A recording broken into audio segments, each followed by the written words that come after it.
பிரியமானவர்களே, உங்கள் யாவருக்கும் ஆண்டவராகிய இயேசு கிறிஸ்துவின் நாமத்தினாலே காலை வணக்கத்தையும் வாழ்த்துதலையும் தெரிவித்துக் கொள்கிறேன். கர்த்தருடைய கிருபை நம் அனைவரோடு கூட இருப்பதாக. இந்த நாளின் காலை வேளையிலும் கர்த்தர் நமக்கு தருகிற வேத வார்த்தை எரேமியா தீர்க்கதரிசியின் புத்தகம் 31வது அதிகாரம் 14வது வசனம் இவ்விதமாய் சொல்லுகிறது.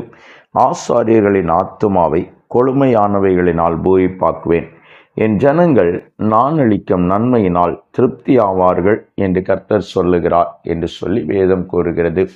ஆம், எனக்கு அருமையானவர்களே, இந்த காலை வேளையிலே இந்த மாதத்தின் வாக்குத்தத்தத்தை ஒருமுறை கூட நான் உங்களோடு கூட பேச விரும்புகிறேன். என் ஜனங்கள் நான் அளிக்கும் நன்மையினால் திருப்தி ஆவார்கள் என்று சொல்லி கர்த்தர் சொல்லுகிறார்.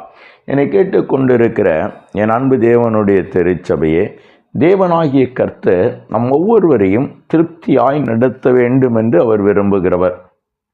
அவர் ஏதோ பெயரளவிலே சொல்லியோ அல்லாவிட்டால் ஏதோ நம்மை சமாதானப்படுத்தியோ திருப்தியாக்குகிறவர் அல்ல. மாறாய் நன்மைகளை தந்து நன்மைகளோடு கூட நம்மை நடத்தி அவர் திருப்தியாக்குகிறார். வேதாகமத்திலே ஒரு சம்பவத்தை நாம் நன்றாய் அறிந்து கொள்வோம். லூக்கா எழுதின சுவிசேஷம் 9வது அதிகாரத்திலே நாம் பார்க்கிற பொழுது அங்கே இயேசு ஒரு காரியத்தை செய்கிறார். இதோ அவர் உபதேசம் பண்ணிவிட்டு இதோ வனாந்தரமான ஒரு இடத்திற்கு போகிறார்.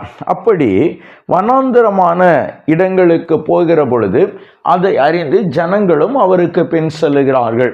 இப்பொழுது அவர்களுக்கு உபதேசிக்க ஆரம்பிக்கிறார். உபதேசிக்கிற பொழுது சாயங்காலமாகிற பொழுதாய் மாறிவிட்டது.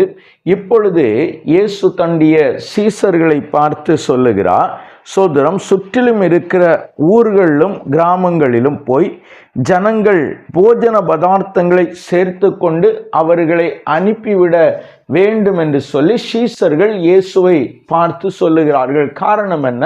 இந்த ஜனங்கள் இங்கே இருக்கிறார்கள், இவர்களுக்கு பசி நேரிடும், எனவே பசிக்க நேரிடும்.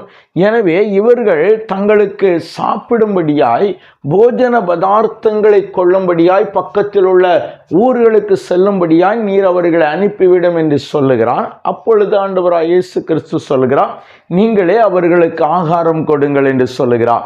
அப்பொழுது இந்த சீசர்கள் சொல்லுகிறார்கள், எங்களிடத்தில் 5 அப்பங்களும் 2 மீன்களும் மாத்திரமே இருக்கிறது. இவைகள் இந்த பெரிய ஜனத்திற்கு எப்படி காணும்? இவ்வளவு திரளான ஜனத்திற்கு இந்த வெறும் 5 அப்பங்களையும் 2 மீன்களையும் கொண்டு எப்படி இவர்களை போஷிக்க முடியும் என்று சொன்ன பொழுது இயேசு கிறிஸ்து அவர்களை சோதரம் பார்த்து சொல்ல, நீங்கள் 50 பேராக உட்காரும்படி அவர்களை சொல்லுங்கள் என்று சொல்லுகிறார். ஏறக்குறைய ஆண்கள் மாத்திரம் 5000 பேர் அந்த பந்தியிலே உட்கார்ந்து இருந்தார்களாம். பெண்களும் சிறுவர்களும் அங்கே கணக்கில் எடுத்து கொள்ளப்படவில்லை.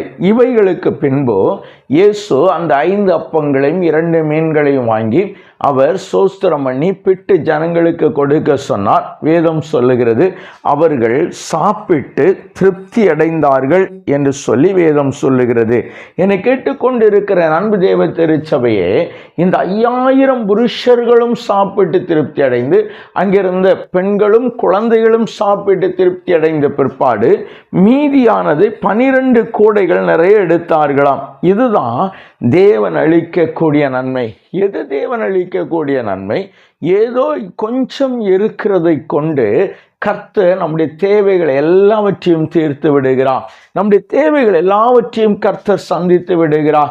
நீங்கள் என்ன செய்ய வேண்டும் என்று சோதரம் யோசித்து நிற்கிற பொழுது, என்ன செய்ய முடியும் என்பதாய் சோதரம் கலங்கி நிற்கிற பொழுது, நம்மிடத்தில் இருக்கிற கொஞ்சம் சோதரம் ஏதோ ஒன்றுக்கு கூட காணாது என்கிறதை கொண்டு என் ஆண்டவர் நிறைவாய் நடத்த விரும்புகிறார். எனவே இந்த மாதம் கர்த்தர் அதை தான் செய்கிறார், உங்களை நன்மைகளினால் திருப்தியாக்குகிறார். இந்த நன்மைகள் நிறைவுகளாகும், இந்த நன்மைகள் பெருக்கங்களாகும், இந்த நன்மைகள் ஆசீர்வாதங்களாகும், இந்த நன்மைகள் இல்லாதவைகளின் நடுவே சோதரம் அவைகள் நிறைவுள்ளவைகளாகும் உங்களை பார்த்து கடந்து வருகிறது என்பதை ஒருபோதும் மறந்து போகாதீர்கள்.